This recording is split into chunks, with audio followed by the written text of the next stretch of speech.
Vale, nuevamente a los 28 participantes que ya estamos acá en la sesión, les extendemos un apreciado agradecimiento y a las 9:15 pues informamos, daremos inicio a la sesión en lo que se unen más integrantes por el cambio de último momento del link de la reunión, ¿vale? Les agradezco a todos por su paciencia.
Bueno, muy buenos días.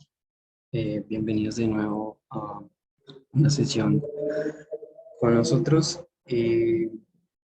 Recordándoles que somos del grupo Fungiculturízate y pues hoy vamos a hacer la segunda parte de la introducción hacia los hongos. Vamos a hablar de la reproducción y de su taxonomía. Entonces, un pequeño índice de lo que vamos a ver hoy. Vamos a hablar en primer lugar de la reproducción. Luego vamos a hablar un poco de la taxonomía y dentro de la taxonomía vamos a hablar de dos principales grupos, que son los hongos micromicetos y los hongos macromicetos. Y por último, una sección de datos curiosos que denominamos fungiculturizas. Pero bueno, antes de entrar en detalle en el tema de hoy, vamos a retomar un poco lo que vimos en la sesión anterior y para los que no pudieron estar, como una breve contextualización. Entonces, para eso, aquí hay una serie de preguntas que nos sirven como guía de lo que vimos en la primera sesión. Entonces, pueden dejar en el chat o si quieren participar verbalmente, pueden dar sus respuestas sobre qué son los hongos, cómo se ven, qué uso les damos, desde cuándo la humanidad se ha relacionado con los hongos, pues que tengamos registro, qué tanto conocemos de los hongos, en qué lugares o en qué hábitats podemos encontrarlos. Entonces lo reviso en el chat.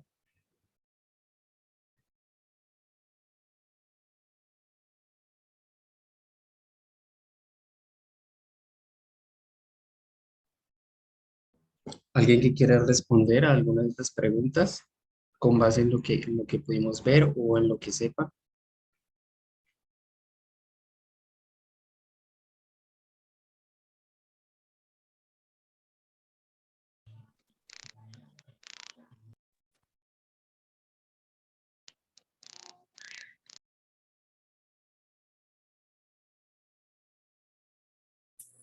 Juan Diego, puedes hablar. Gracias, buen día. Pues yo sé que los hongos se usaban sobre todo, pues los que se pueden comer, como para nutrición y desde hace mucho tiempo, desde antes que la humanidad desarrollara la agricultura.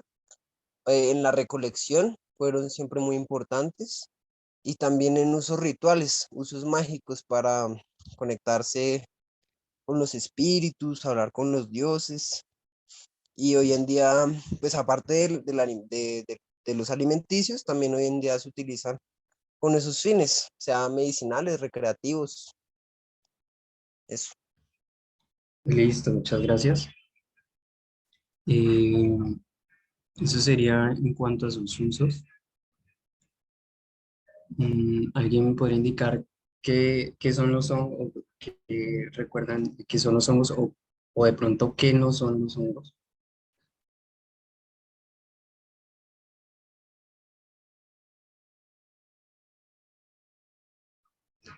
Bueno, vamos entonces a hacer como un pequeño recorrido. Entonces, como decía Juan Diego, exactamente los hongos no solo se conocen por su potencial alimenticio, sino también, digamos, su incidencia en las creencias, en las religiones de distintas culturas desde la antigüedad. Recordemos que este era como la representación de un chamán de una cultura africana hace más o menos 7000 años antes de Cristo y se puede observar cómo ya los hongos estaban muy presentes en estas culturas. ¿Qué son los hongos? Bueno, para hacer un pequeño repaso de qué son los hongos, recordando que los hongos no son plantas como antiguamente se creía, eh, son en realidad microorganismos y ellos conforman como esas redes que llamamos micelio y a nivel microscópico podemos observar eh, que estas redes a veces concluyen en otro tipo de estructuras que vamos a ver en esta sesión. Asimismo, los hongos no tienen la morfología típica de la seta que conocemos, y como sabemos, la mayoría son microscópicos. Algunos producen seta, pero incluso dentro de los que producen setas, estas setas no tienen la misma morfología, ¿sí? Del píleo, el sombrero típico que se abre y bota las esporas, sino tenemos muchas otras morfologías y asimismo muchos hábitats, ¿sí? Entonces los podemos encontrar no solo en el suelo, sino en prácticamente cualquier hábitat, ¿sí? Como muchos, por ejemplo, crecen en la madera. Y este que vemos aquí, no sé si lo notan, tiene unas burbujas, es porque es un hongo que crece bajo el agua. Es el único hongo basidiomyceto que produce este tipo de setas que puede crecer bajo el agua. ¿Qué usos le hemos dado además del alimenticio y de su influencia en las creencias religiosas de varias culturas? Como sabemos muy bien, la penicilina ha sido muy importante en el tratamiento de enfermedades y fue como un signo, un símbolo muy fuerte durante las guerras mundiales, ¿sí? Para tratar a los soldados heridos. Y bueno, ya como en esta última parte de contextualización y de repaso, voy a volver a una diapositiva que usamos en la sesión anterior, porque es muy importante enfatizar dos cosas. Primero, que aún conocemos muy poco sobre los hongos, ¿sí? No solo cotidianamente, sino incluso en el mundo científico. Hay una muy alta subestimación de especies. Conocemos alrededor de 140.000 y se calcula que hay entre 2.2 y 5.1 billones de especies conocidas. Y dentro de esas especies conocidas, solo un pequeño porcentaje son bien consideradas macroscópicas, es decir, que podemos ver a simple vista, ya que producen setas, que en realidad son como cuerpos fructíferos, lo equivalente a un fruto en una planta. Y bueno, ya comenzando a entrar en materia, ¿qué vamos a ver en esta sesión? Entonces vamos a tener un acercamiento a respuestas ante estas preguntas, como qué significa ser más evolucionado, entre comillas, qué es un árbol filogenético, qué descomponen los hongos, cómo se reproducen, qué es un hongo imperfecto, qué grupos de hongos existen. Entonces vamos a ver un poco de todo esto. Entonces ahora sí, comenzando con la reproducción, eh, vamos a hablar de los distintos tipos de reproducción que tienen los hongos. Entonces, principalmente son dos tipos. Vamos a tener reproducción asexual y reproducción sexual. Entonces, en la reproducción asexual podemos encontrar tres casos, ¿sí? Los hongos pueden reproducirse de estas tres formas. La primera es fragmentación, la segunda gemación y la tercera es populación. Y ya vamos a entrar en detalle en cada uno. En este esquema podemos ver como las distintas vías que puede tomar una hifa de un hongo, que es, digamos, la estructura básica del hongo, la llamamos hifa, y esta puede tomar distintos caminos en su propagación y reproducción.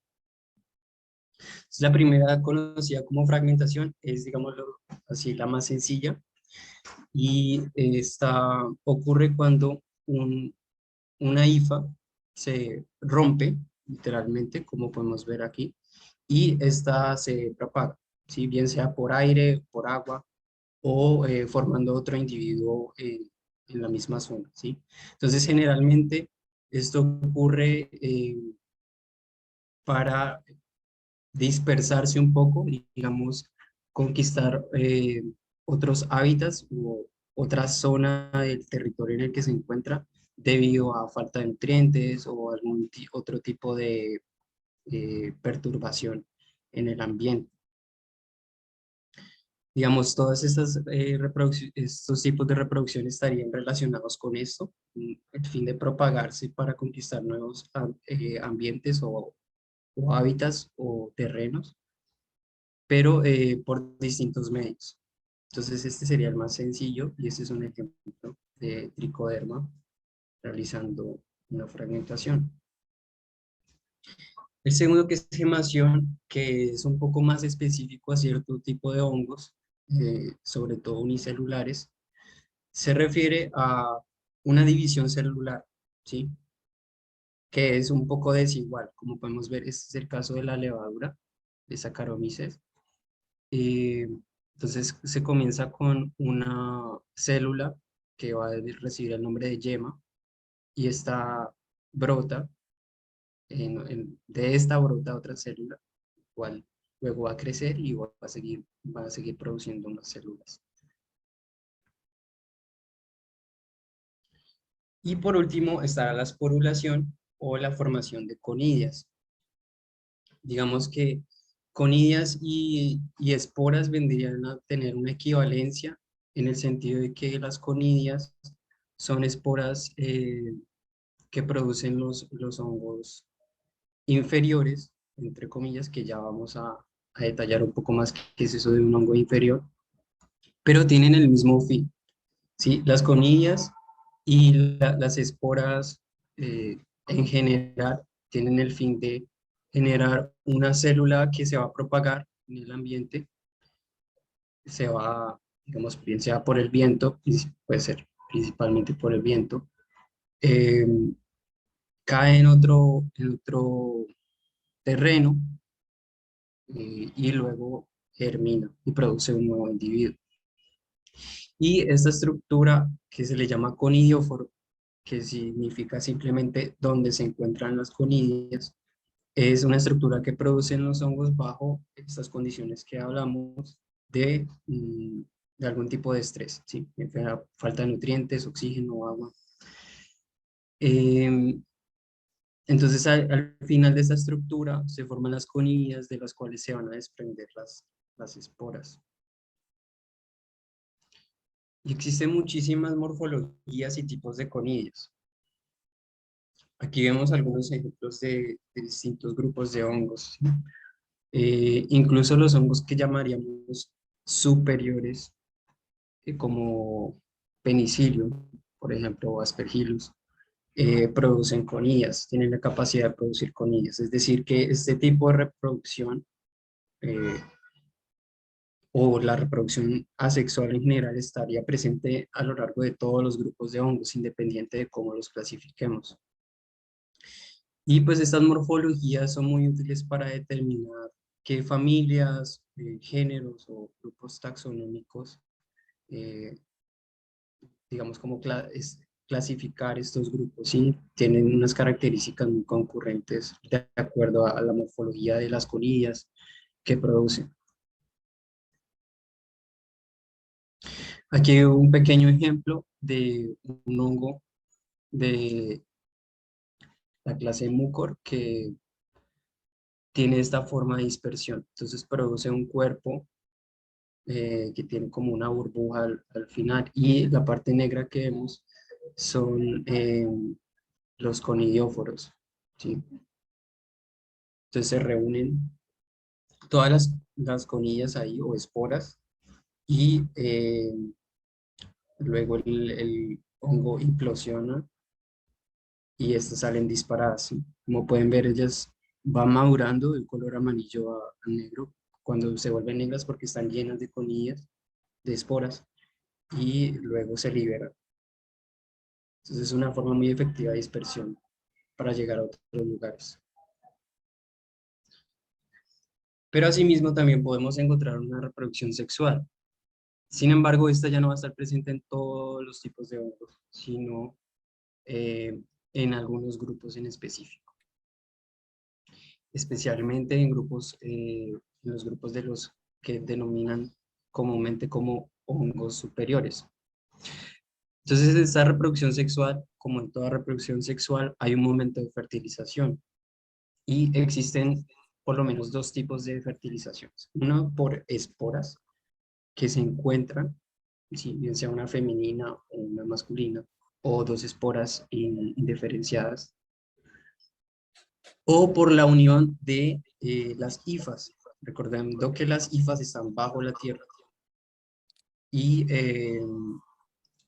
en un momento de, digamos, cuando haya de nuevo algún tipo de estrés, dos hongos distintos pueden encontrar sus hifas y realizar un proceso de fusión, o en este caso conjugación, donde pueden realizar, donde se realiza la fertilización que va a producir un organismo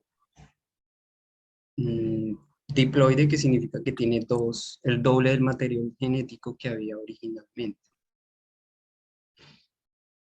Entonces, voy a utilizar este esquema típico de una Z para ilustrar qué ocurre. Entonces, recordando que bajo la Tierra está el individuo que ya pasó el proceso de fertilización, ya hay un individuo diploide.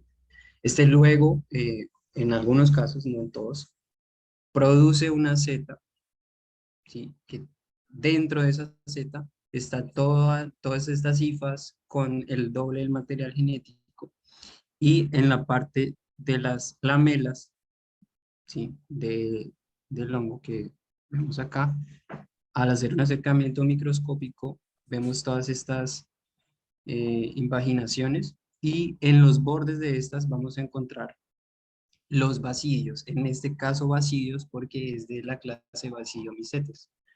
En estos basidios se van a producir basidiosporas, ¿sí? Que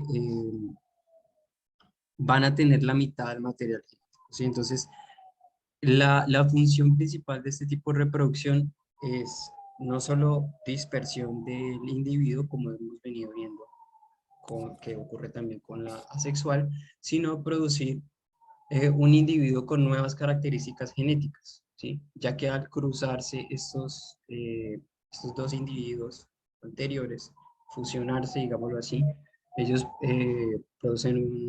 tienen un proceso de recombinación, es decir, aquí se recombinan los genes, y luego estas nuevas células con genes ligeramente distintos ya van a producir las esporas y se va a propagar. Esto ayuda mucho a la adaptación a nuevos ambientes, o digamos la generación nuevas, digamos, capacidades de resistir distintas condiciones en los ambientes.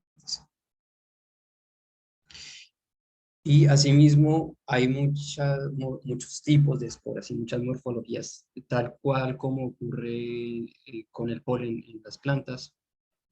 Podemos encontrar muchos tipos de esporas y estos ayudan incluso para poder identificar especies, ¿sí? Pueden llegar a ser tan específicas como para una especie. Entonces, los hongos tienen muchas formas de liberar esporas, pero cuando vemos una esporulación, una liberación de esporas, generalmente vemos esto, ¿sí? Como una pequeña nube, sobre todo cuando hay mucho viento. Y lo que vamos a ver ahí es que hay millones y miles de millones de esporas que se liberan al ambiente. En este caso, este hongo tiene una forma muy particular y es que cuando cae, estos se ubican en zonas muy húmedas y cuando caen gotas de agua, estas como que pegan en el sombrero y esa fuerza mecánica que produce la gota hace que se liberen las esporas.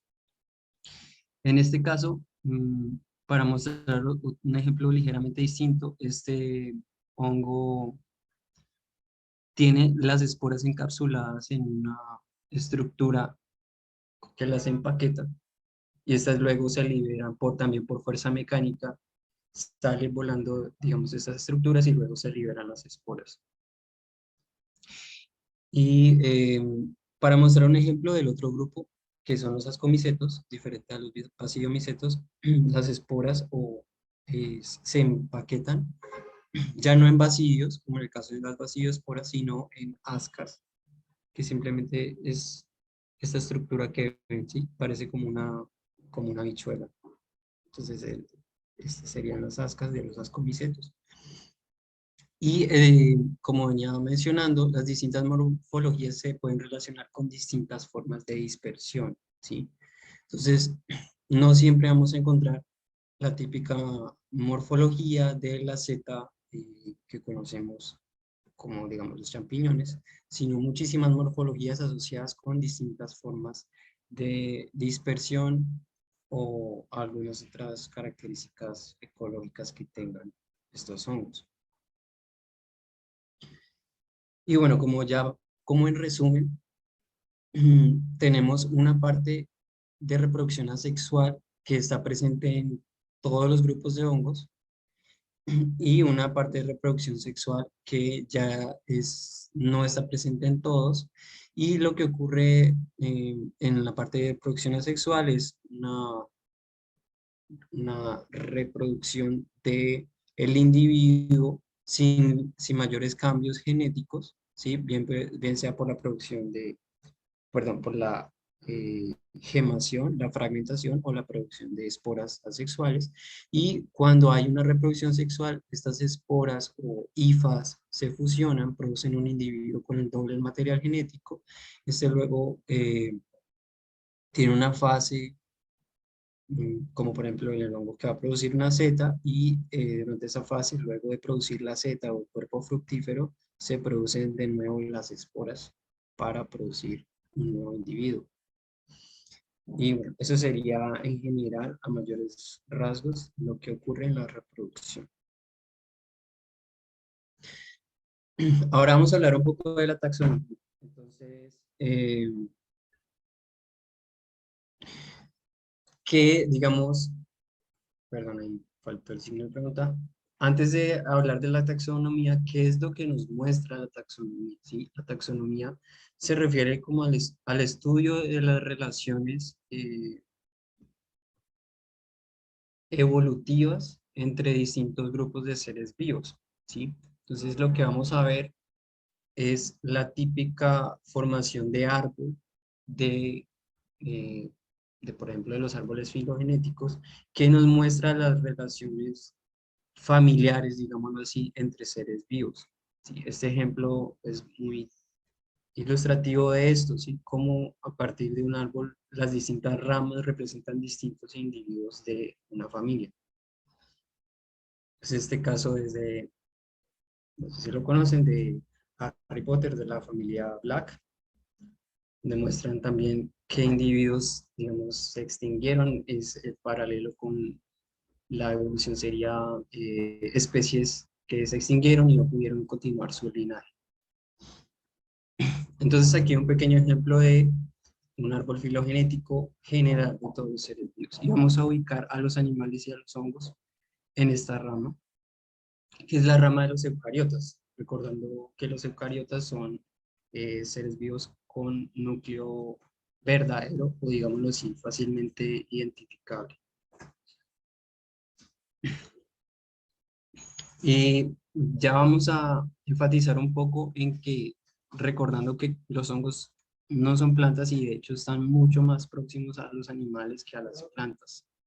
Entonces, vamos a entrar un poco más en detalle hacia esa zona del árbol, ¿sí? Haciendo como un zoom. Aquí lo que vamos a ver es, no se preocupen por todos estos nombres, todos estos nombres se refieren a distintas clases de hongos, a excepción de esta última, que claramente se refiere a los animales, que serían como así el grupo hermano de los hongos. Sí, hay algunos otros grupos en medio, pero los animales son bastante próximos a los hongos. Ya vamos a hablar un poco de ciertos grupos que vamos a encontrar.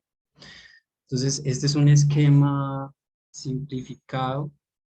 No sé qué pasó ahí, pero bueno, aquí decía que voy a hacer la salvedad de que esta no es como la clasificación actual, ¿sí? Hay todavía mucho debate en si aparecen nuevos grupos o si un grupo como estos se divide en varios, pero de forma muy general, estos serían los grupos principales de hongos. Listo. Bueno, muy buenos días para todos, todas. Mi nombre es Sergio Sanz y pues ahora yo les voy a hablar un poco sobre esa clasificación que se tiene acerca de los hongos. Entonces, en los hongos vamos a encontrar, digamos que, dos grupos grandes que van a ser los micromicetos y los macromicetos. Entonces, por ahora, enfoquémonos en los micromicetos. Como su nombre lo indica, pues micro se refiere a que son muy pequeños y micetos pues viene de la palabra hongos. Entonces los micromicetos son hongos que no se van a poder ver a simple vista y para ello siempre vamos a requerir de un microscopio para ver cómo es su estructura como tal. Siguiente, por favor. Entonces, bueno, vamos a ir repasando cada uno de los grupos que vimos en en el esquema que nos mostró Camilo ahorita. Entonces, el primero de los hongos micromicetos que vamos a ver es Microsporida. Estos son hongos unicelulares que son completamente parásitos de otros organismos. Aquí tenemos dos ejemplos. El que se está señalando es Nosema. Este es un hongo que infecta sobre todo insectos y en general otros artrópodos. Este puede llegar a causar una gran mortandad, por ejemplo, en cultivos o sí, en cultivos de abejas. Entonces puede llegar a ser un problema para los apicultores. Y tenemos otro que es importante en salud pública de, pues de nosotros, de los humanos, que es enfalitosón. Este causa infecciones en el tracto gastrointestinal y cuando se posa ahí, pues básicamente causa como una diarrea crónica que pues puede llevar a la muerte si no es tratado. Entonces, estos organismos de microsporía son parásitos de otros, pues de otros animales, también de plantas, y normalmente los encontramos como esporas antes de que infecten a los otros organismos, ¿sí? En el caso de Nosema, que vemos en la parte de arriba, vemos como tal es la espora, y en el caso de Enfalitosón, vemos como tal el hongo ya dentro del tejido. En ese sí se encuentra pues fuera de la cápsula y demás. Estos organismos, es importante recalcar que, o sea, han evolucionado como parásitos durante tanto tiempo que han perdido una gran capacidad, perdón, que han perdido su capacidad para producir ciertas moléculas importantes para su nutrición. Entonces dependen netamente de la persona o del animal que están parasitando para que ellos les provean nutrientes y ellos poder subsistir. Em, y estos también tienen reproducción asexual. Siguiente, por favor. Tenemos otro de los grupos que es Clithiomycota, el de la parte de arriba. Estos son hongos de vida libre o saprófitos que les llaman. Saprófito es básicamente que son descomponedores también de materia orgánica que ya está muerta. O también pues los podemos encontrar como parásitos de plantas, animales o protozoos. Los protozoos van a ser otros organismos unicelulares que también están relacionados con los animales, pero no son hongos. Entonces, simplemente pues son organismos unicelulares.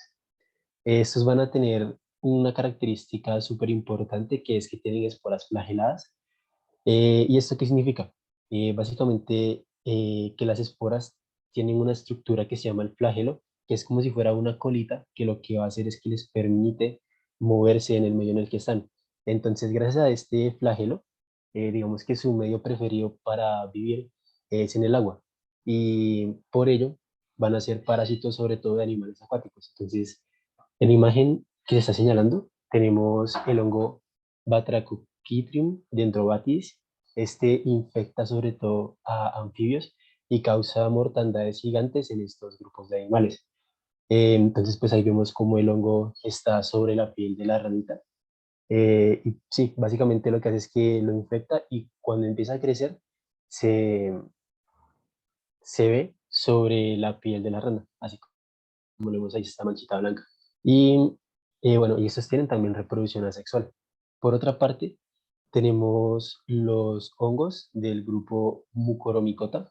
Estos hongos son, digamos, muy comunes para nosotros, a pesar de que no lo sepamos como tal, pero estos son los hongos que causan pues que se dañen los alimentos. Por ejemplo, este hongo que les traigo aquí en las imágenes, que se muestra en el tomate, em, es el hongo que normalmente se conoce como el hongo negro del pan. Pues esto claramente no es un pan, pero infecta o digamos que descompone también otros alimentos. Entonces, estos hongos del grupo Mucoromycota normalmente son saprófitos, es decir, que van a descomponer materia orgánica que ya está muerta o pues en otros casos que aún sigue, digamos, disponible, pero pues es el que vemos en los alimentos que ya están vencidos, que se están dañando y demás. Estos tienen dos tipos de reproducción, sexual y asexual, y forman cigosporas, que son este tipo de esporas que vemos a la derecha, que se ven negras y como en una cajita, entonces, bueno, como en una bolita. Estas cigosporas van a dispersar o van a ser dispersadas cuando se abre esta cápsula. Entonces la cápsula pues básicamente se parte por la mitad y dispersa las esporas. Siguiente, por favor. Ya en el grupo de los glomeromicota vamos a encontrar lo que son hongos que van a formar micorrizas. Este grupo es súper importante porque como vimos en la sesión de hace 15 días, las micorrizas son simbiosis o son interacciones que hacen los hongos con las plantas en la parte de las raíces para que las plantas puedan captar mejor los nutrientes del medio, ¿sí? Y puedan crecer. Entonces, han sido súper importantes a lo largo de toda la historia evolutiva de las plantas, porque básicamente permitieron su colonización en el medio terrestre y pues que crecieran. Entonces, actualmente no se suelen encontrar plantas que no hagan interacciones con hongos para formar micorrizas, porque dependen de ellas para obtener nutrientes del medio. Entonces, en estas interacciones, pues es importante saber cómo funcionan. Básicamente, estos hongos de glomeromicota lo que hacen es que se meten dentro de la raíz de las plantas y una vez allá adentro, la planta, ¿qué es lo que le ofrece al hongo? Es como si fuera una protección ante el medio externo, entonces no permite que otras bacterias pues vayan a matar al hongo o que otros hongos vayan a matar al hongo. Y lo que hace el hongo, en cambio, o pues a favor de eso, es que le ofrece los nutrientes que hay en el medio. Entonces es como una interacción en la que la planta gana y a la vez el hongo también gana. Y, y pues en este grupo, cerca del 80% de las especies se asocian con las raíces de las plantas para formar este tipo de interacciones. Siguiente, por favor. Y bueno, entonces por otro lado, lo que les mencionaba, tenemos a los hongos macromicetos. Estos son hongos que se pueden ver a simple vista, o son los que conocemos como pues la parte de la seta, que no es solo el hongo, sino solo su estructura reproductiva, pero pues es lo que podemos ver, digamos, sin usar otro tipo de instrumentos. Dentro de estos sale una clasificación que es los hongos perfectos, ¿sí? Pero entonces, ¿de dónde nace como tal esta clasificación? Si tenemos hongos perfectos, pues deberíamos tener hongos imperfectos, ¿no? Entonces, siguiente, por favor. Se le reconoce a hongos perfectos aquellos hongos que tienen los dos tipos de reproducción, que son sexual y asexual. Entonces, este grupo de los macromicetos son reconocidos siempre como hongos perfectos y además como hongos superiores, que Camilo ahorita mencionó un poco sobre ello. Se refiere a hongos superiores, sobre todo porque han llevado como más pasos evolutivos que los otros grupos de hongos. ¿A qué me refiero con esto?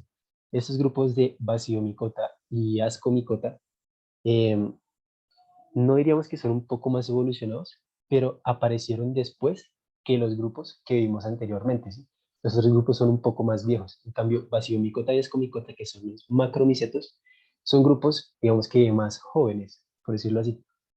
Eh, entonces, Basidiomycota, pues son más que todo los típicos hongos que conocemos con la seta, con el formito, con el sombrerito en la parte de arriba. En esos encontramos, por ejemplo, el champiñón. Y básicamente sí, son los que se pueden ver a simple vista. Estos tienen carácter saprófito y algunos son parásitos. Dentro de estos también encontramos muchos que son especies comestibles, como por ejemplo el champiñón, que pues se produce alrededor de todo el mundo, y algunos que, aunque se pueden comer, digamos que son venenosos. Entonces, como este que vemos acá, el rojito, son altamente venenosos y pues no se recomienda comerlos, ¿no? Estos en su estructura reproductiva tienen basidiosporas, como también lo dijo ya Camilo, que pues básicamente es una espora, solo que de este grupo, del grupo de los basidiomicotas.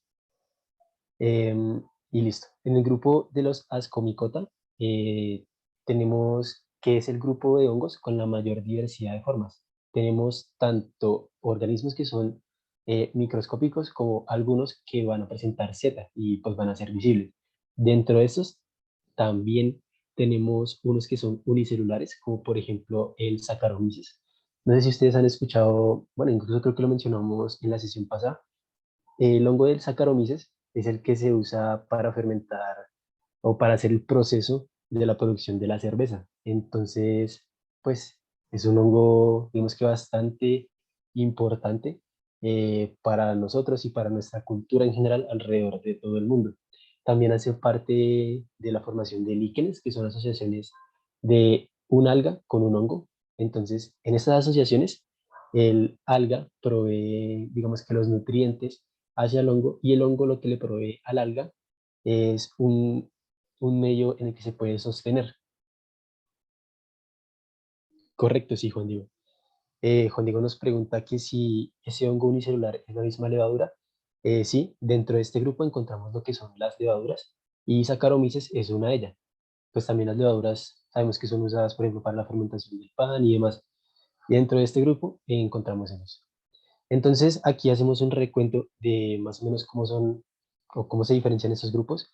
En la parte de abajo, en el cuadrito amarillo, vemos lo que son las comicota y basiomicota, que serían los macromicetos, aquellos que se pueden ver a simple vista, pues algunos, ¿no? Porque recordemos que las levaduras pues, son un poquito más pequeñas, son unicelulares, tocaría con un microscopio. Pero pues hay especies, como por ejemplo las trufas, pues que son la parte reproductiva del hongo, pero pertenecen a los ascomicota. Mientras que los que tenemos en la parte de arriba, que son los micromicetos, pues siempre hay que verlos con un microscopio o con otros instrumentos para poder ver su estructura. Entonces, de estos hongos, pues recordemos, existe la clasificación de hongos perfectos y también hay unos que se llaman imperfectos. Los imperfectos van a ser aquellos que dentro de estos grupos no van a tener las dos tipos de reproducción, ¿sí? Solo van a, o bueno, no es que no lo tengan como tal, hay que hacer la salvedad, sino que hasta ahora no se les conoce que hagan reproducción sexual, los imperfectos, ¿sí? Entonces puede que la tengan, pero por alguna razón X, pues no se les ha conocido aquel tipo de reproducción sexual. Entonces, pues eso es importante tenerlo en cuenta. Siguiente.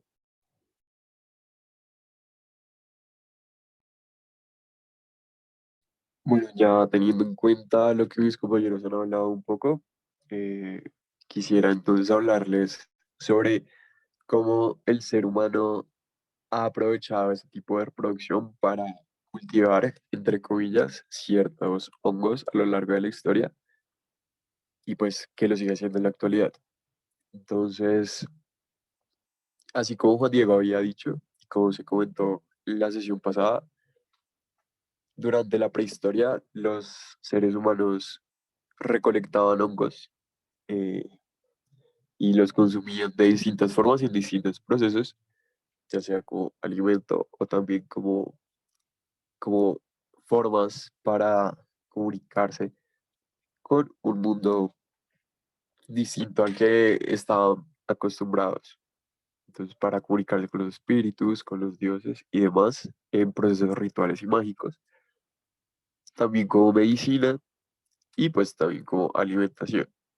Entonces, se puede hablar como de el primer cultivo de hongos en Egipto, alrededor del 4000 al año 30 antes de la era común, en donde se hacía un cultivo accidental de los hongos a través de la producción de pan y cerveza, porque en Egipto las personas almacenaban el pan en cerámica y ahí quedaba obviamente eh, residuos de la cocción del pan y pues de la masa del pan, y ahí también luego almacenaban agua, y así fue como se empezó a dar ese descubrimiento occidental de la cerveza, pero que también se dio a la presencia de que en los residuos quedaba la levadura, que pues es un tipo de hongo como lo habían mencionado anteriormente. Además, ya mucho después, ya al final de la civilización egipcia, se empezó a cultivar distintos tipos de hongos con cebada, o sea, como que se dejaba que la cebada se echara a perder para aprovechar los hongos que empezaban a crecer ahí. Siguiente, por favor.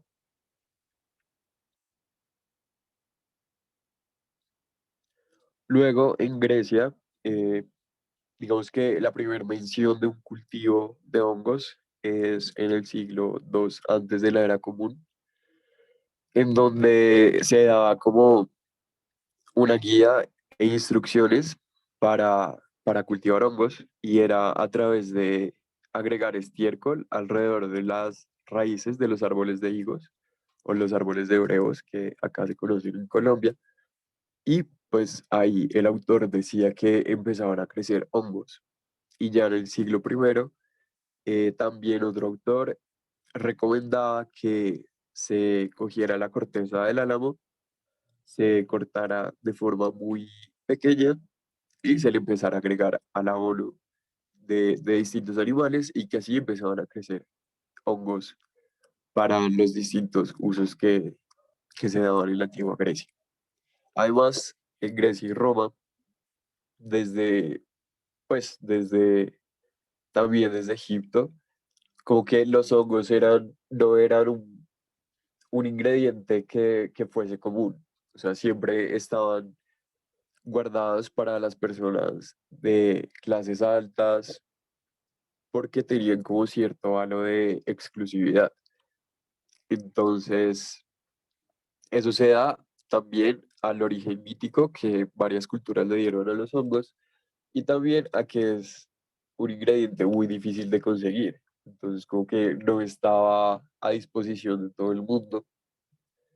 Y digamos que esto lo menciono porque también desde tiempos antiguos en Grecia y Roma se empezó a cultivar lo que es la trufa, que incluso hoy en día todavía se cultiva en varias partes de Europa e Italia. Y digamos que ese cultivo se da de una forma bastante curiosa y es que se guardan espacios de bosque muy grandes para que puedan crecer las trufas y se entrenan animales, usualmente son perros o cerdos, para que encuentren las trufas ya que crecen de forma subterránea. Siguiente, por favor. Luego, en China, en el año 1209 de la era común y en Japón en el año 1796 de la era común, se empezó a mencionar el cultivo del hongo shiitake desde la dinastía Song en China y ya en Japón a través de, digamos, de los tocones, que son los troncos de árboles que quedan luego de ser cortados, de la especie Chinquapin o Castanopsis cuspidata, y digamos que se llevaban la madera y dejaban los tocones, y digamos que cogían esa madera de los árboles y las dejaban al lado de árboles que ya tuvieran hongos shiitake creciendo. Entonces, como que así cultivaban y perpetuaban la aparición de esta especie de hongos. Siguiente. Y ya por último en Mesoamérica, a partir de los siglos XIV y XV, se empezó también un cultivo accidental de hongos, del huitlacoche, que es el hongo del maíz, porque en los sistemas agrícolas del Imperio Maya y el Azteca se creaban espacios de agricultura sobre el agua, en donde solamente pues cultivaban maíz, calabaza y ají, y aprovechando que estos cultivos de maíz a veces se contaminaban, entre comillas, por el hongo del huitlacoche, digamos que ellos no echaban a perder ese maíz al que le aparecía el hongo, sino que ellos también lo consumían y así perpetuaban, digamos, este cultivo accidental del huitlacoche, que también era un alimento muy apetecido por esta cultura.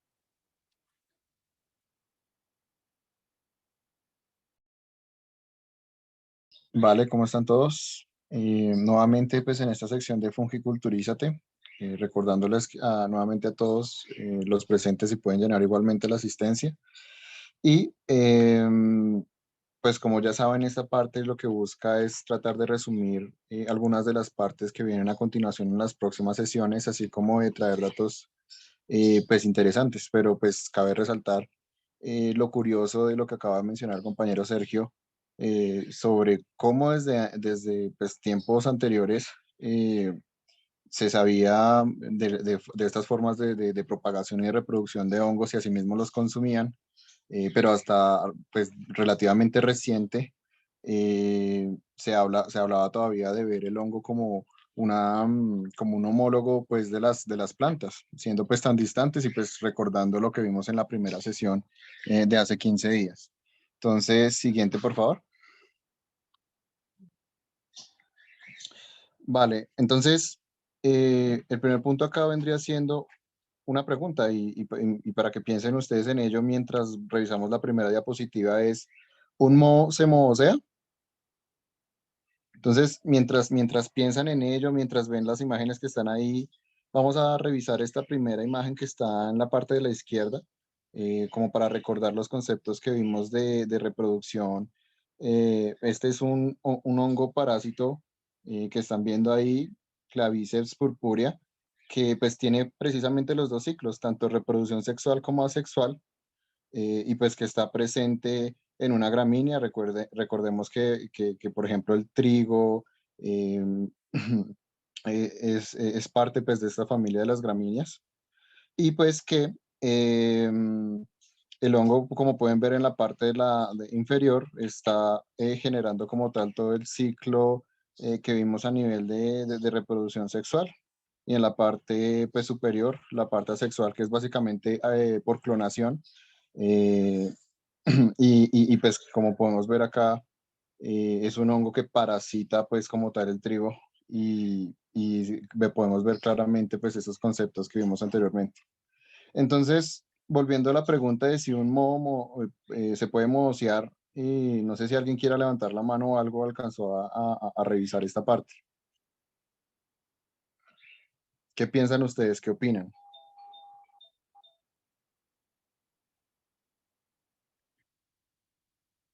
De pronto, de pronto en el chat, Juanita, si no pueden, Juanita, puedes hablar. dale. Gracias. Yo digo que sí, pues yo hace poquito pues estaba haciendo como un trabajo que hice para una clase que era sobre como registros fósiles de hongos y había uno muy interesante que era como de un sombrero de un hongo que estaba parasitado con el micelio, con las hifas de un hongo parásito y además ese hongo parásito estaba parasitado también con un hiperparásito. Entonces, pues sí se puede hacer y pues es súper interesante, la verdad. Excelente. Sí, pues tienes toda la razón. De hecho, precisamente este tema de hiperparasitismo es eso que acabas de mencionar, un parásito que parasita a otro parásito. Y entonces aquí estamos viendo en la imagen central, pues un ejemplo muy importante para nosotros, y es que pues en los cultivos pues de café hay un hongo que parasita, que es el que está ahí en la parte de la derecha, Emilia bastatrix, y que a su vez pues este puede ser parasitado por un hongo llamado Lecanicilium lecani. Entonces, esto puede ser usado como control biológico porque listo, ya sabemos que tenemos un problema en los cafetales, y puede ser controlado mediante otro hongo. Entonces, estas relaciones de hiperparasitismo pues resultan bastante benéficas. Y pues, ¿cómo lo hacen? Recordemos que en la sesión de hace 15 días, pues los hongos pueden producir ciertas enzimas, ciertas moléculas, ciertos metabolitos que pueden degradar o inclusive pues dañar estructuras pues de otros organismos, pero digamos que pueden ser asimismo selectivos y que por ende podemos utilizarlos para a poder adecuar y proteger ciertos pues, cultivos a nivel pues, de agricultura. Recordemos que los hongos están presentes en todo lado, o sea, todas las esporas, como ustedes vieron, se pueden propagar, hay mecanismos para que se extiendan, pues casi, pues hablando en términos de 10, 15 metros, y pues para un hongo que puede ser tan corto, pues las relaciones pues son bastante altas, y asimismo, eh, pues solamente es darle las condiciones al hongo, a la espora, que pueda pues seguir eclosionando, formar la hifa y generarse para pues así ver lo que nosotros conocemos, pues por ejemplo como el moho en las manzanas, la imagen que nos mostraba el otro compañero Sergio. Los hongos están ahí, están presentes, están todo el tiempo, pero solo están esperando los momentos adecuados, las condiciones de ambiente para poder eclosionar, pero eso no significa que, por ejemplo, no nos comamos, pese a que las lavemos, por ejemplo, algunas esporas, o que no las tengamos nosotros presentes todo el tiempo. Entonces, digamos que por ende, todo el tema de higiene, de cuidado de manos, de echarse el jabón, de cocinar la fruta, todo esto pues es importante para nosotros, porque están presentes siempre ahí. Pues según lo que hemos visto, sí, ok, listo. Entonces, siguiente, por favor.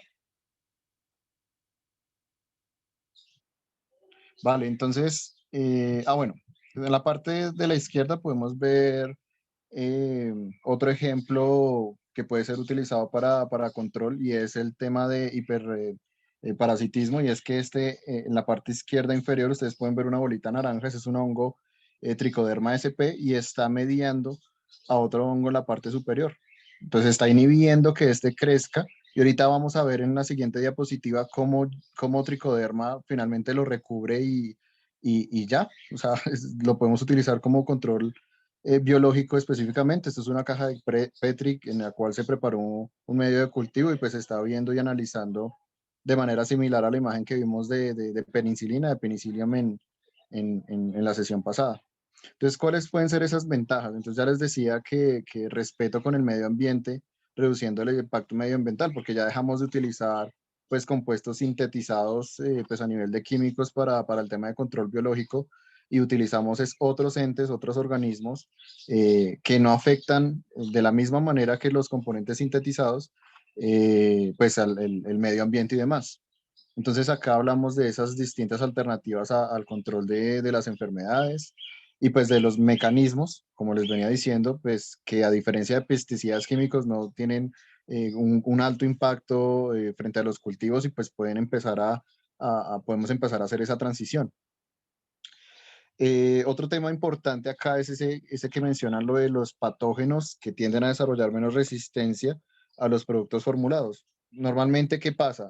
Nosotros siempre que usamos una pastilla, un fármaco, para, no sé, un antibiótico, nosotros estamos haciendo que los organismos a los cuales le generamos o para los cuales utilizamos estos fármacos empiecen a desarrollar resistencia a ellos. Entonces, sí, pueden ser útiles en algún momento, pero en la medida que los empezamos a utilizar, pueden haber mutaciones que hagan resistentes a las mismas bacterias, y eso sucede exactamente acá con los hongos, por lo cual utilizar, digamos, componentes químicos o sintetizados para el control o pueden ser de bacterias o pueden ser de otros hongos, pues esto va a hacer que más rápidamente estos desarrollen pues resistencia a estos agentes y tengamos entonces que crear otros o que ya no puedan ser tan efectivos. Diferencia de lo que sucede con un control biológico, porque pues no se desarrolla linealmente como esta función pues, de desarrollo a la resistencia.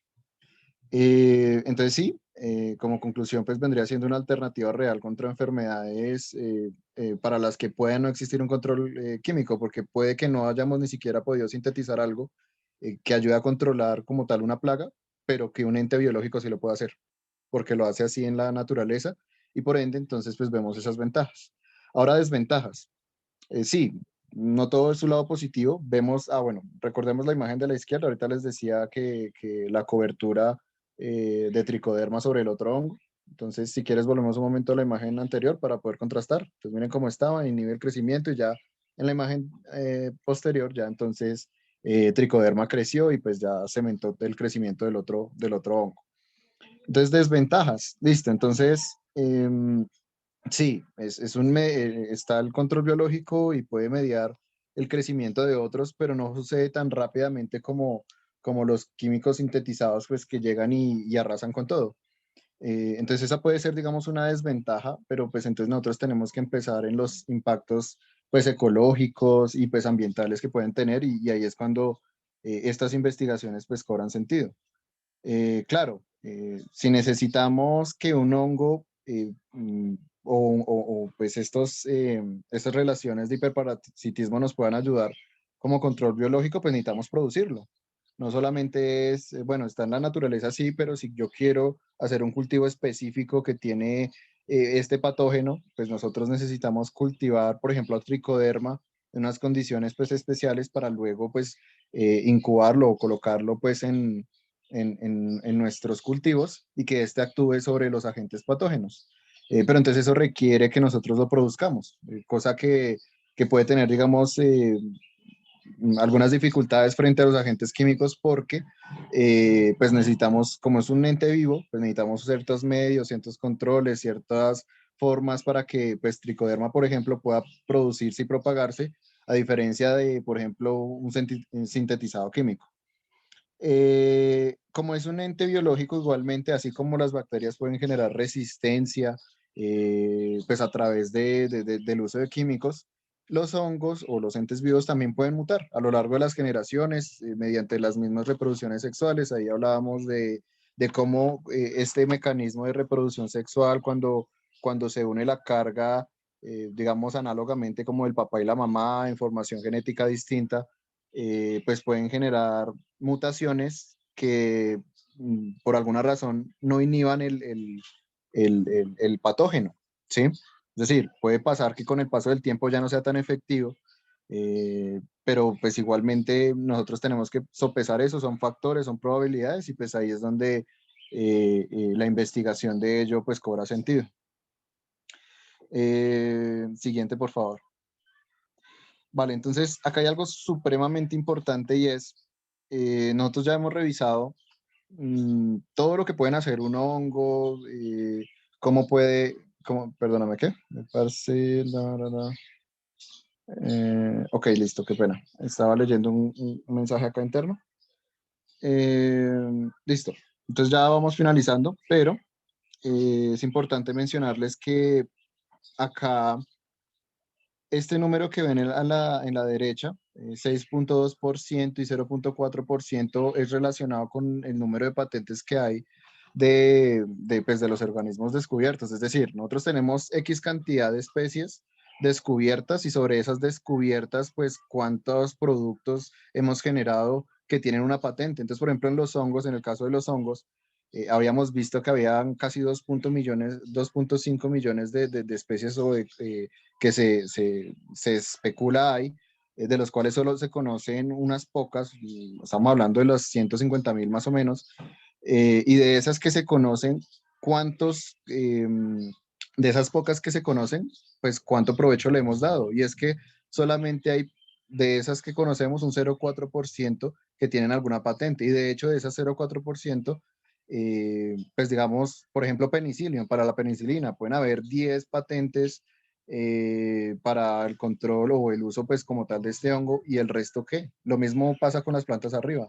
Entonces, como para mostrarles y darles a entender cómo hay una gran cantidad de cosas por descubrir, de la cantidad de información que podemos obtener. Ya vimos muchos beneficios, cómo pueden ser utilizados a nivel de arquitectura, de medicina, para los temas de depresión, para los temas de nutrición, etcétera, etcétera. Entonces, miren que hay un mundo muy grande por descubrir, y eso queríamos acá como traerles más de estos datos importantes porque casi no se conocen. Ahora, en la parte de la izquierda que estamos viendo, entonces ahí estamos viendo como en la parte de la izquierda, pues la representación estadística como de plantas y a la derecha de hongos que han sido eh, paulatinamente desaparecidos por acción antrópica, o pues que sencillamente han ido pues desapareciendo. Entonces en la parte de la derecha podemos ver cuáles son los factores que influyen en la desaparición misma de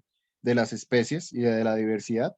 Y pues podemos ver ahí pues factores críticos como la polución, el cambio climático, disturbios por parte pues, de nosotros mismos como humanos, entre otros factores. Entonces, me pareció interesante mostrarles esto porque pues, nosotros siempre hablamos de cosas como el cambio climático, eh, pero que ver cuánto impacto está teniendo y esto solamente es en lo que conocemos, ¿no? Y en lo que no conocemos. Entonces, es un llamado a empecemos a actuar al respecto y nuevamente, pues, trayendo un apartado más aquí a la sección de fungiculturismo. Siguiente, y con esta última, entonces pues vamos finalizando, y es pues una filogenia. Entonces de pronto no se maten la cabeza revisando todos esos nombres, lo que revisamos hoy. ¿Qué es esto que tenemos acá? Básicamente son esas relaciones que a partir pues de la información genética que tienen se generan. Esta es una más actual, ahorita hablábamos de que habían especulaciones los grupos que vimos, pero esta es una más reciente. Esta es una más reciente que tiene en cuenta no solamente los temas genéticos, sino también ecológicos y evolutivos. Y es importante traerlo a colación por lo siguiente. Así como pueden haber sábilas, por ejemplo la aloe vera, pues que tiene propiedades medicinales muy importantes, que produce ciertos temas que nos pueden ayudar para cicatrización, temas, por ejemplo, de diarrea, etcétera, etcétera. Em, pues así mismo sucede con los hongos. ¿Y qué pasa? Pues que las relaciones o entre más cercanos estén estos grupos, seguramente van a producir moléculas que nos van a poder ayudar a nosotros para poder pues seguir sintetizándolas o hablando de esas patentes. ¿Por qué? Porque como tienen un mismo genoma, una misma información genética, seguramente van a producir esas mismas moléculas, esos mismos mecanismos, como hablando de si mi papá tenía los ojos azules y mi mamá también tenía los ojos azules, seguramente yo salga también con los ojos azules. No es exactamente lineal, no es tan así.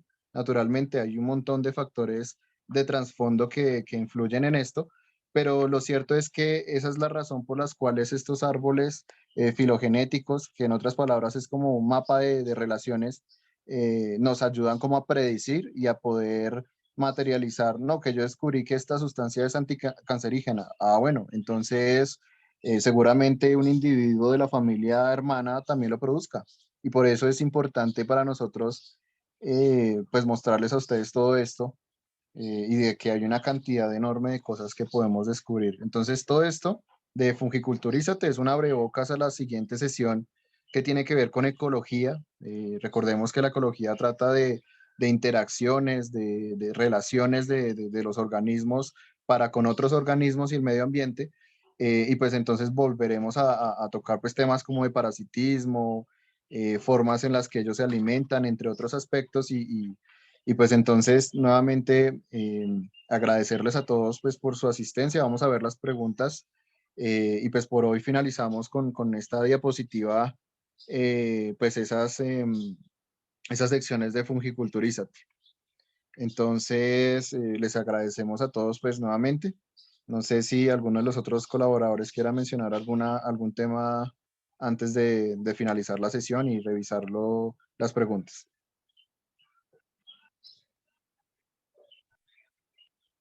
No, sí, vamos directamente con las preguntas. Listo, Pueden pues. formularlas por el chat o por aquí. Hay una que está pendiente por responder, nos la hace Edgar. Pregunta, ¿por qué en nuestra cultura, a diferencia de Oriente, son tan poco conocidas las setas? Vale. Pues si quieres, Ahí, yo contesto bueno, eso. dale, dale, dale. Eh, digamos que durante el mundo antiguo las setas sí eran muy utilizadas y muy reconocidas. Habían distintos usos para ellas, pero una vez en Occidente empezó a regirse bajo el régimen católico, al no entender de dónde salían las setas, se les atribuyó un origen desde el catolicismo mágico y diabólico. Entonces, como que se empezó a perder ese conocimiento que se había ganado durante los milenios anteriores, además de que también varias setas resultan tóxicas. Entonces, como que eh, esa atribución que se le dio a las setas durante el catolicismo se hizo que se perdiera su consumo y, digamos, la forma en que se relacionaban con los seres humanos, hasta ya una vez más el Renacimiento, donde otra vez empezó, digamos, ese interés frente a los hongos y las setas. Pero durante también la Edad Media, los alquimistas se interesaron demasiado por las setas, también haciendo uso de ese tabú que tenía la iglesia frente a ellas. Entonces, como que ellos estaban más ligados a la idea de ciencia y empezaron también a, una vez más, estudiarlas, ver cuáles eran comestibles, cuáles no eran comestibles, qué propiedades tenían y demás. Cosa que no sucedió en Oriente, porque en Oriente el peso católico y en la religión judeocristiana no fue tan fuerte en ese tipo de esferas de la sociedad.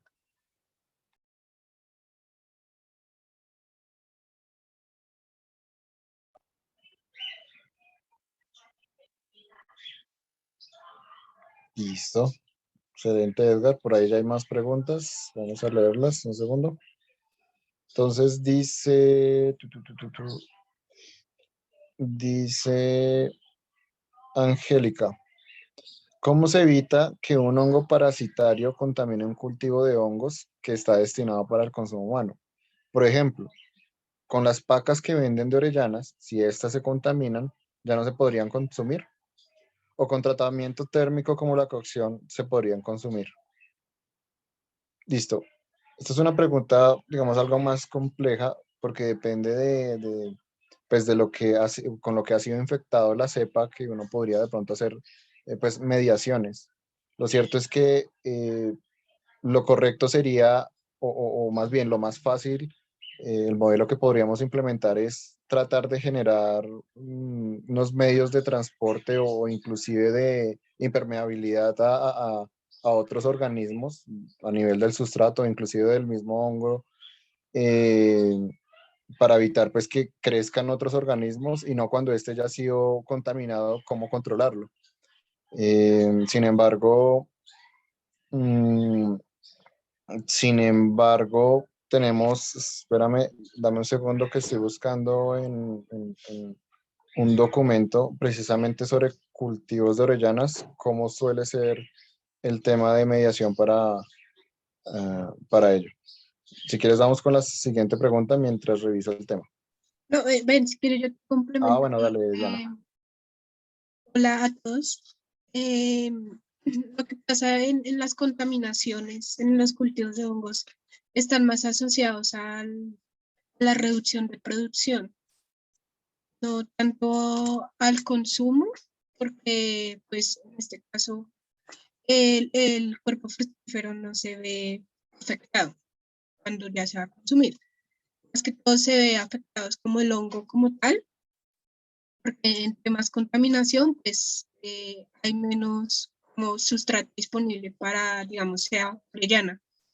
Pues hay menos sustrato disponible para fructificar y por lo tanto se reducen las producciones, los rendimientos y eso es lo que más que se tiene en cuenta a la hora de cultivar y a la hora de hacer la esterilización del sustrato. Es como el paso más importante para evitar estas contaminaciones y para evitar reducción de producción. Sin embargo, cuando se está fructificando, sí se pueden presentar otras enfermedades y otras plagas. Digamos, enfermedades que le dan a los hongos comestibles pueden ser bacterias más que todo. Y esto sí ya es pérdida total, como si fuera un fruto normal, una hortaliza normal. O digamos, babosas, se las pueden comer también, o mariquitas o moscas. Cuando se presentan este tipo de plagas, lo ideal es como cultivador, no es comercializarlo, sino hacer un control de plagas primero, y ahí sí seguir comercializando. No es como vender, digamos, el honguito con la baba de la babosa o la mosca o con la mariquita y no es. Aplicar todos los mismos términos en producción de alimentos.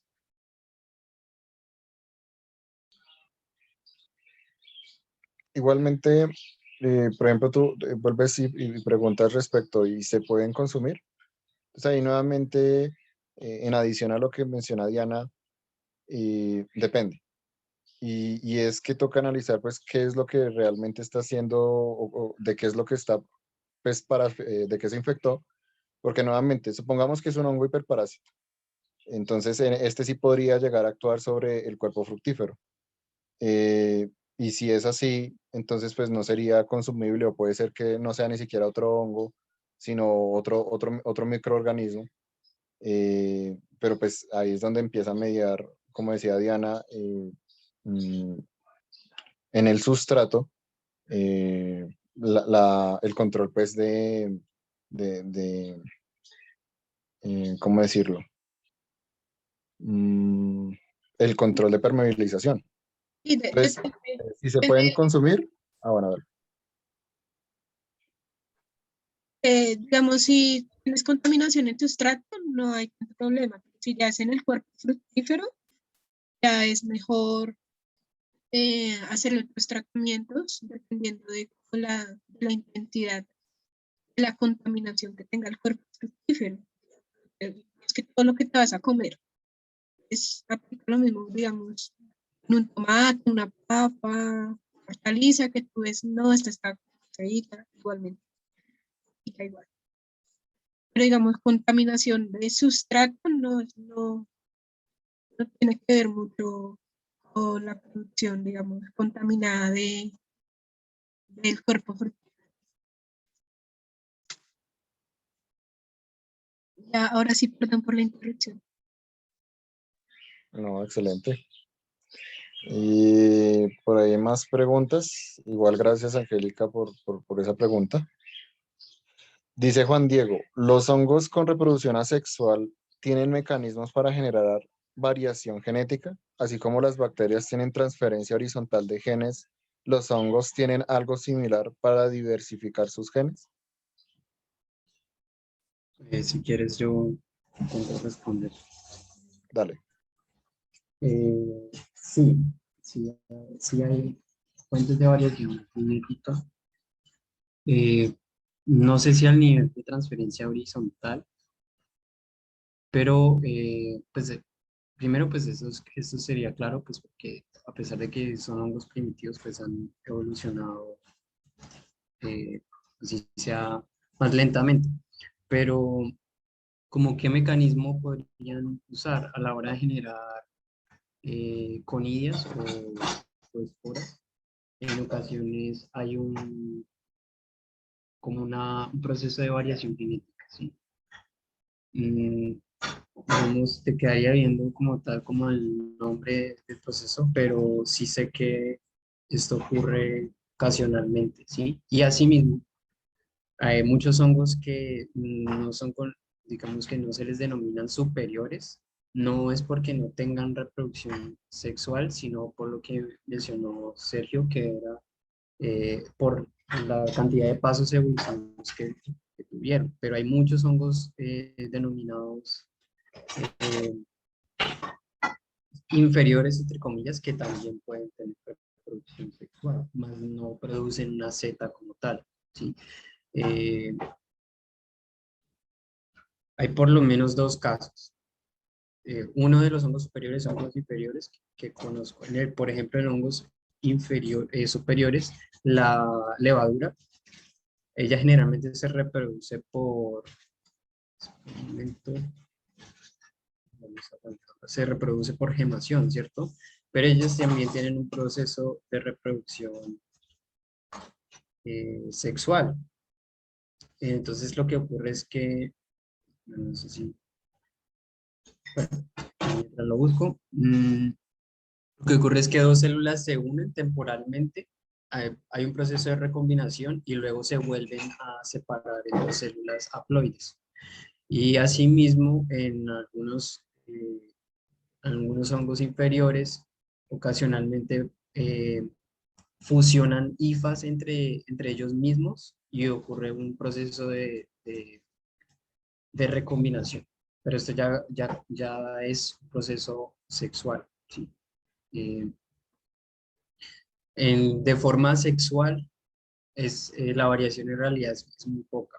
Como te digo, de pronto mediante la generación de esporas, pero la principal fuente de variación es por la vía sexual. Y otra cosa pequeña que me acordé, por ejemplo, en Aspergillus, eh, no sé si era Aspergillus en penicillium, creo que eran Aspergillus, es un hongo denominado imperfecto porque no se le conocía por ejemplo, no se le conoce una zeta, si ellos generan solo mohos, por decirlo así. Pero también se decía que no tenían fase sexual, pero últimamente ya se encontró que sí tienen una fase sexual. Entonces, lo más probable sea en parte, o sea, digamos como que la mejor explicación respecto a eso, como que fuentes de variación genética pueden tener estos hongos, que no se les conoce casi fases sexuales, es nuestra ignorancia, ¿sí? Nuestra falta de estudio. Porque puede que sí la tengan, pero simplemente no las conocemos.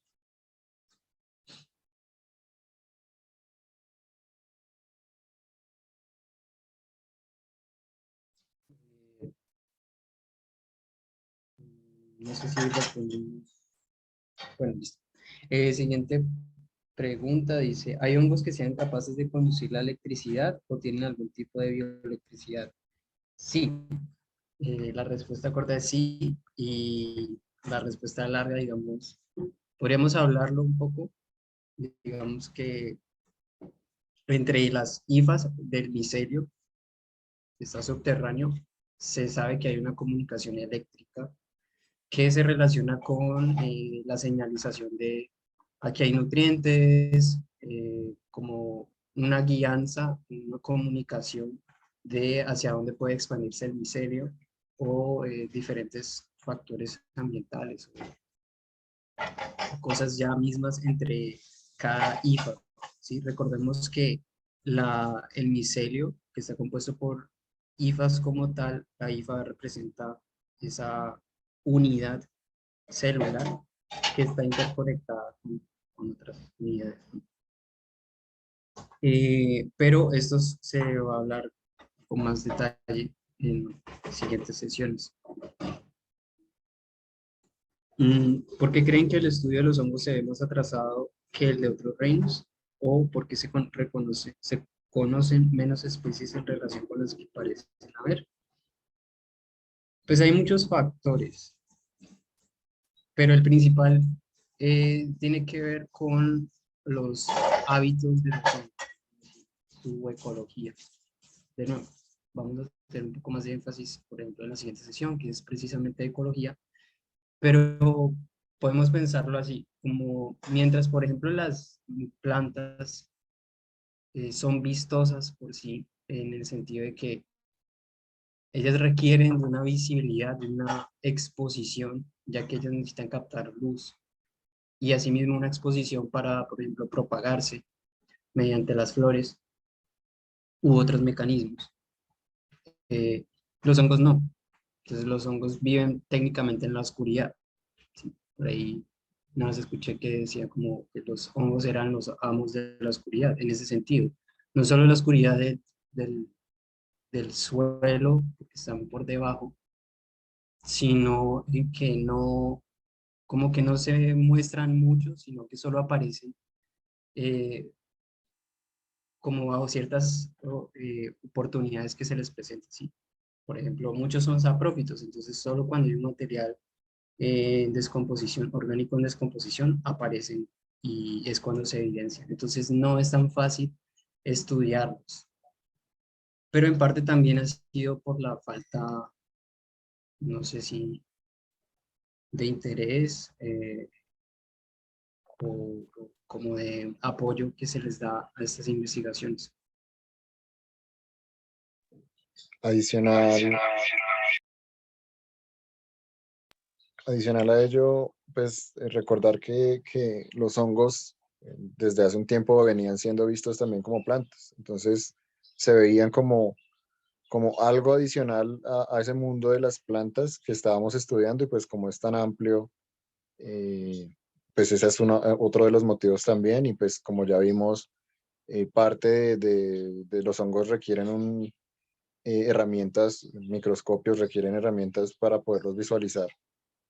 Aparte de que están en el suelo, están oscuras, no se pueden, son difíciles de percibir. Entonces, pues esa es la explicación a por qué no están tan investigados como otros organismos. Y qué pena, me acordé de otra cosa rápida para complementar, así mismo como son difíciles de observar por las limitaciones técnicas, muchos no son cultivables, o sea, muchos al extraerlos de su medio original no son fáciles o no sobreviven en, por ejemplo, un cultivo de Petri, como ocurre con muchas especies de bacterias también. Entonces, eso también lo hace difícil.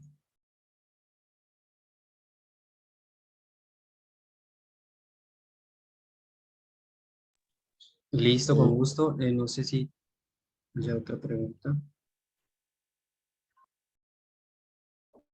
Alex, ¿ibas a decir algo? No, iba a revisar el chat si había más preguntas. Bueno, creo que no.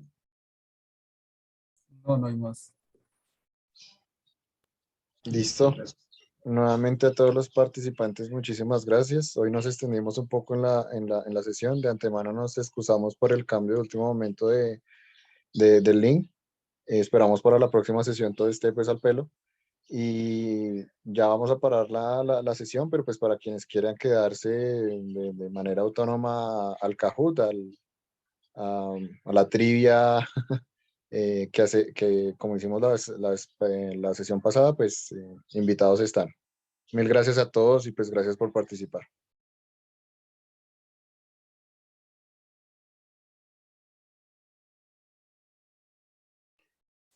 Bueno, para el Kahoot, ya para cerrar, entonces les voy a compartir el link por el chat y pues voy a compartir la pantalla.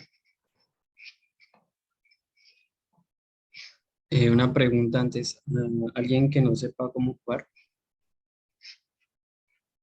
Si quieren podemos parar la sesión de grabación.